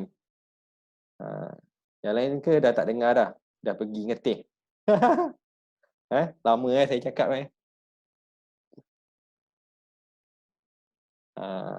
So saya harap semua orang dapatlah apa ni dapat some input lah by today So saya spend saya punya birthday date untuk you guys. So saya mengharapkan some input lah. Alright, okay. So investment or own use, residential, commercial or industry and land. So yang ni ialah type-type yang you boleh fokus lah. Okay. But end of the day, you still need to focus apa yang you nak.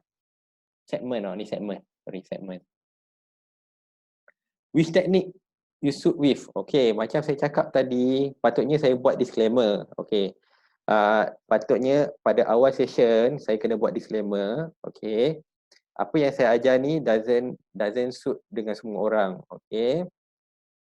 Mungkin suit dengan somebody, mungkin boleh improve you, mungkin doesn't improve you, mungkin you punya own justification. Alright. But this is work on the general. Saya nampak on general, kalau kita pakai teknik yang saya ajar ni, on the fundamentally, you akan berjaya on the long run. Okay. Mungkin on the short, mungkin cakap, alah macam mana nak buat ni kalau nak fokus semua benda kan? Kita nak duit lagi. Mana tempat nak fokus ni? Okay. Which technique suit you? Alright. Nombor satu, you kena fikir, okay, which one is faster, which one is slower? Okay, mana satu teknik yang, tadi saya ajar banyak teknik tadi. Okay, mana satu yang boleh bagi saya result yang cepat dengan result yang slow. Okay, you kena justify dengan teknik-teknik yang saya bagi based on you punya justification. Alright. Of course, macam ejen-ejen saya, alright, kalau apa yang dia nak buat, saya sentiasa pesan dekat dia, saya sentiasa always pesan dekat dia, whatever you nak buat, saya tak larang. Okay, yang saya nak ialah you share the result. Okay, after you buat, you share the result, you study, you share the result, whether is worth or not, you focus on this technique. Okay, and bila share the result, share to all. Supaya orang lain boleh ambil iktibar. Kita boleh sharing each other, okay? Contoh saya bagi tahu contoh. Contoh saya bagi tahu ada ejen dia kata, Faiz boleh tak saya nak tebal flyers? Tebal flyers, those days mungkin boleh. Mungkin ialah teknik yang bagus. Sekarang ada banyak teknik yang boleh bagi you faster result. Okay. That less effort yang you boleh buat. Then you kena improvise. Bukan maksudnya ialah you hardworking, that mean you berjaya. Tak. You kena hardworking, hardworking and smart also. Then baru you boleh berjaya. Okay. Kalau you hardworking tapi tak ada result, then tak guna. Alright. Commitment and result. Alright. Of course, the more commitment, the busy you are lah. Okay. But of course, bila komitmen you tinggi, result you tinggi, okay. Tapi macam mana kita nak cari komitmen rendah tapi result yang tinggi? Tadi saya dah ajar banyak teknik tadi. Macam mana kita nak buat benda tu? Contohnya saya ajar ialah listing kita mestilah correlate each other. Okay. Bila klien datang jumpa kita, dia tak suka produk A, kita dah ada alternatif untuk produk B, produk C, produk D, because listing-listing kita tu dia membantu each other. Okay. Responsible to all action. Okay. Commitment and result. And responsible to all action. Macam saya cakap tadi, kita kena sharekan lah kita punya action tu pada orang lain supaya orang lain boleh menjadikan ianya sebagai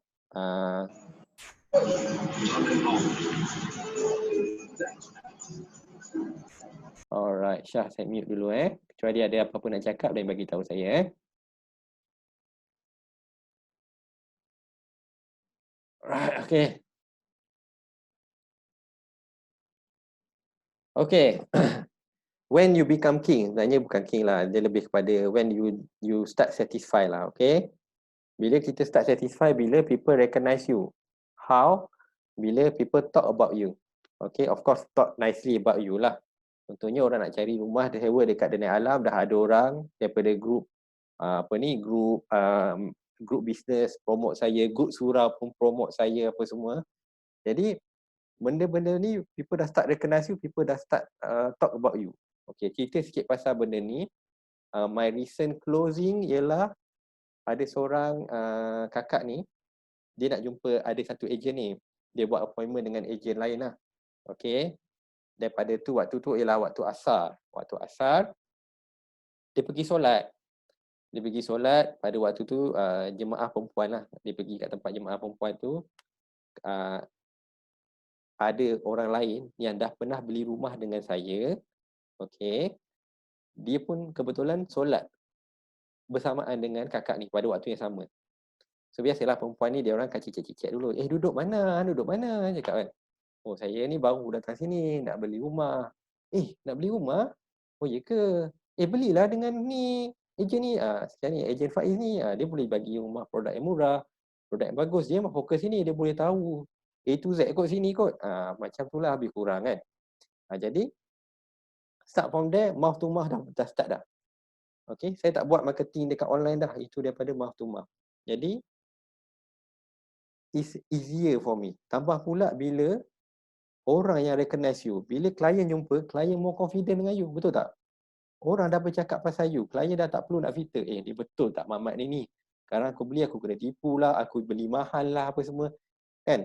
That's why bila orang datang, ada certain orang, bila dia datang kat kita, perasan tak? Ada orang dia datang kat kita, dia tak check dah online. Dia depend on you saja. Macam mana you nak buat? Macam mana ni? Kalau ada orang datang-datang, tiba-tiba Faiz, ada jumpa rumah lain yang lebih murah lah apa semua. Ada check-check kat online kan. So that mean orang tu tak trust you 100% lagi. Okay, macam mana you nak bring trust pada orang tu? Okay, but of course ada jugalah orang dia akan di comparison, tapi dia akan at least dia akan refer to you balik. Faiz boleh tak dapatkan rumah ni untuk I? Okay, so that mean dia dah trust you. Okay, so bila orang dah start trust you, memang that one is a ultimate punya feeling lah untuk marketing punya marketing punya agent lah. Alright. How? Focus and specialize. Ya, ada message masuk. Apalah saya. Okay, sekejap.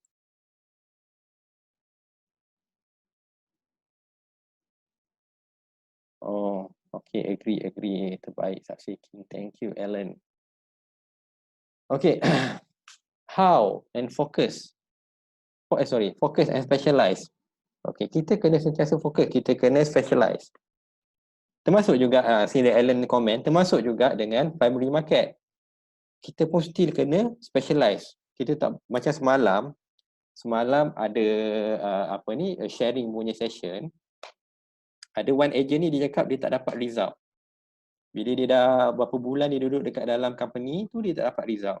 Lepas tu bila dia pergi refer to dia punya sifu ataupun dia punya leader ask dia focus on one development only. The most two kalau dia takut one, the most two. And then start from there, dia baru dapat result.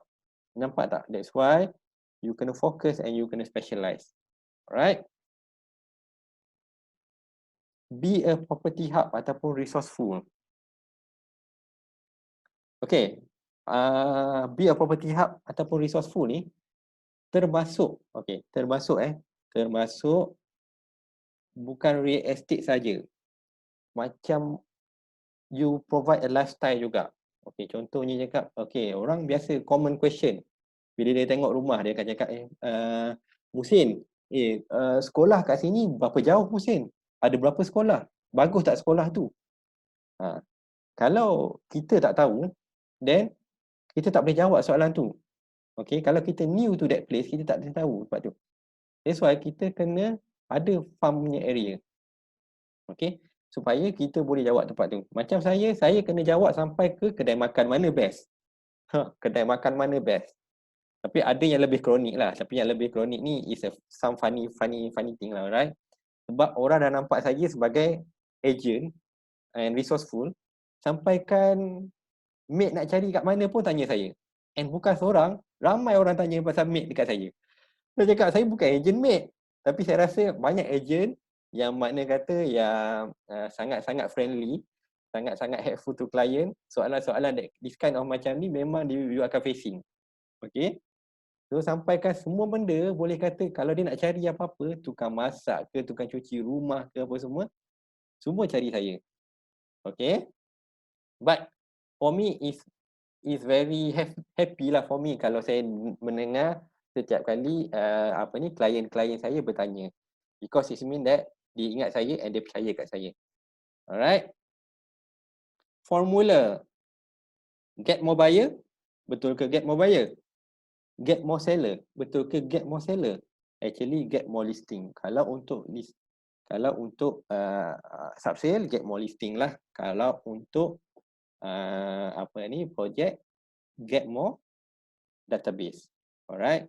Bila you dapat more listing, seller dengan buyer, they come automatically. Seller ni ialah listing lah. Alright. Tapi bila dia nampak you banyak listing apa semua and focus, and then ramai orang akan call you. Okay. Termasuk buyer memang of course lah. Buyer memang makin ramai lah. Alright. Okay. Ada orang tanya saya, ini soalan yang favorite sangat lah orang akan tanya saya. Kenapa Faiz? Macam mana you boleh jual pakai slipper saja? Okay, saya percaya satu benda. Tapi jangan follow Jangan follow, jangan jangan follow saya. Okay. Okay, be yourself, okay? Buyer call you not because of you. Buyer call you because of listing. Apa yang you jual, produk apa yang you jual. That's why they call you. Dia tak nampak you sebenarnya. Dalam online tu dia tak nampak you pakai apa. Betul tak? They call you because of you punya listing. Okay? So 90% is about you punya listing. 10% is about you punya appearance and the way that you conduct the session. Macam mana you nak buy the trust from the client. Okay, it's another 10%. It's a carry mark. So kalau you tak be resourceful, okay, memang susah lah. Kalau you be resourceful, orang tak tanya dah you pakai apa. Okay, orang nampak you, this is the person yang I should talk with. Okay, because he know everything. Dia tahu rumah ni sebelah rumah siapa, jiran rumah siapa, berapa latest transacted, dia tahu semua benda, boleh kata. So dia takkan cari orang lain. Okay, you faham tak You need to be resourceful.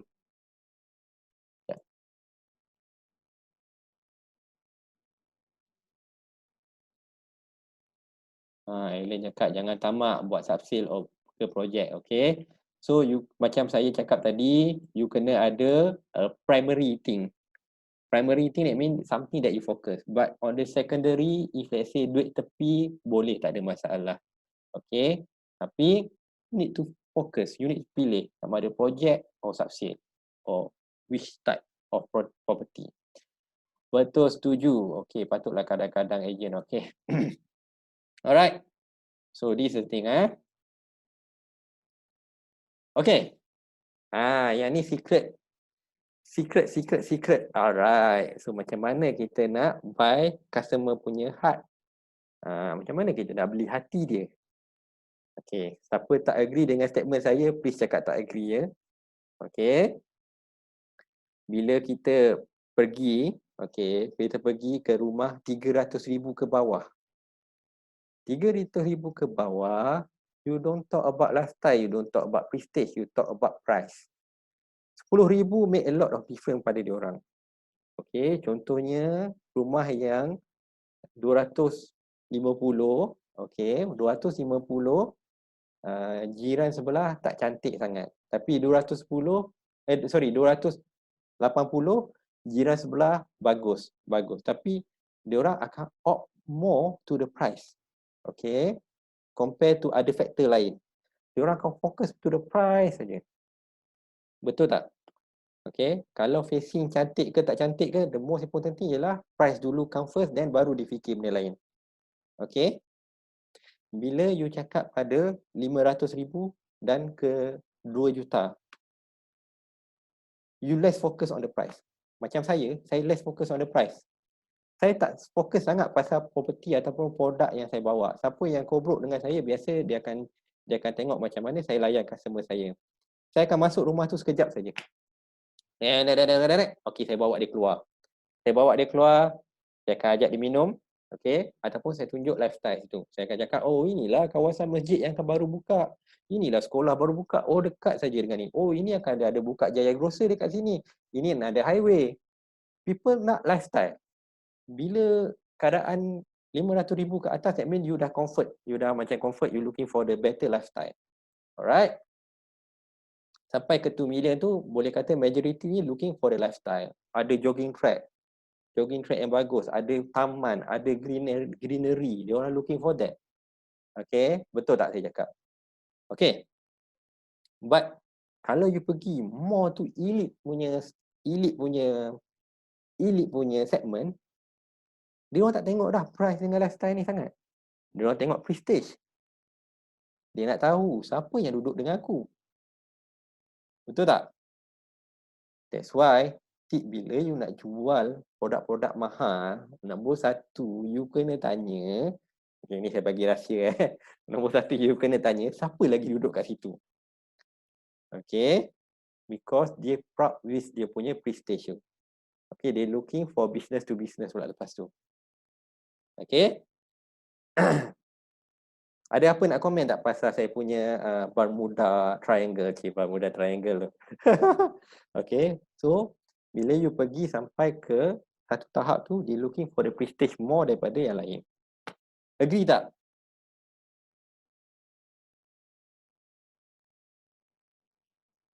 Agree tak? Mana komen ni? Setuju. Alright, setuju. Betul lah saya cakap agree. So you nampak macam mana you nak capture orang Bila you tengok yang the lower price, lower punya segment, you always talk about the price. Price is the main factor. Kalau you tak ada price, kalau macam you dah pergi ke higher sikit, price is a secondary dah. Dia more to lifestyle, dia nak tahu siapa neighbor, siapa ni apa semua. Lifestyle overall lah, dekat mana jogging track. Okay, you always talk about that. Okay, so macam saya akan more focus on that lifestyle. Okay, Kak, yang bimbang Kak, sekolah dekat sini ialah paling baik sekali dekat Selangor ni. Okay, ini sekolah kalau anak akak masuk memang paling baik. Orang berebut-rebut nak datang sekolah kat sini. Okay, kalau you nak pergi ada kelab kuda kat depan tu. Okay, you boleh hang out with your family.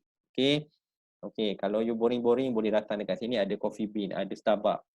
Alright, people always talk about that. Lifestyle. Orang nak cari lifestyle. Tapi bila orang dah kaya, dia orang tak kira dah lifestyle tu. Because lifestyle dia dalam rumah dia pun dah macam-macam lah. Ada pool dia sendiri apa semua. Dia orang fikir pasal prestige. Alright, tempat ni siapa duduk? Okay, siapa duduk sekali dengan aku? Macam mana nak define dia punya prestige tu? Okay, macam mana quality of material dekat dalam tu? Dia orang very particular tau. Kalau you jual, saya pernah pergi satu rumah yang harga 20 juta ke atas. Okay, dia minta saya marketkan 20 juta ke atas. Okay, even pintu tu dari mana pun dia kira. What kind of wood pun dia akan explain. Frame pintu pun dia explain. Material, produk dia, peti sejuk, brand apa pun dia akan explain. Oh, this one is a special import from Italy. Okay, flooring from Dubai, flooring from Arab. Okay, flooring tiles we take from Arab. Okay, how detail dia orang kat situ. Dia orang looking for the prestige. Dia orang tak looking dah pasal lifestyle. Tak payah cakap lah ni jadi jogging track. Dia orang tak keluar dah rumah. Alright. Dia orang looking more to the prestige. How to be a great agent, number of listing, technique farming, quality listing, marketing spending. Okay, kalau you dah ada semua ni, alright, you ada semua ni, you ada 4 ni, okay. Kalau you tak berjaya juga, you datang jumpa saya. So that means saya salah. Okay. Tapi kalau you dah ada benda ni semua, you boleh become the best agent in town. Right? The best agent in town, kalau saya cakap, kalau Shah Alam ni you boleh dapat dalam 150 ke 300,000 tak faksoi saja. Right? Bila you dapat pegang benda ni.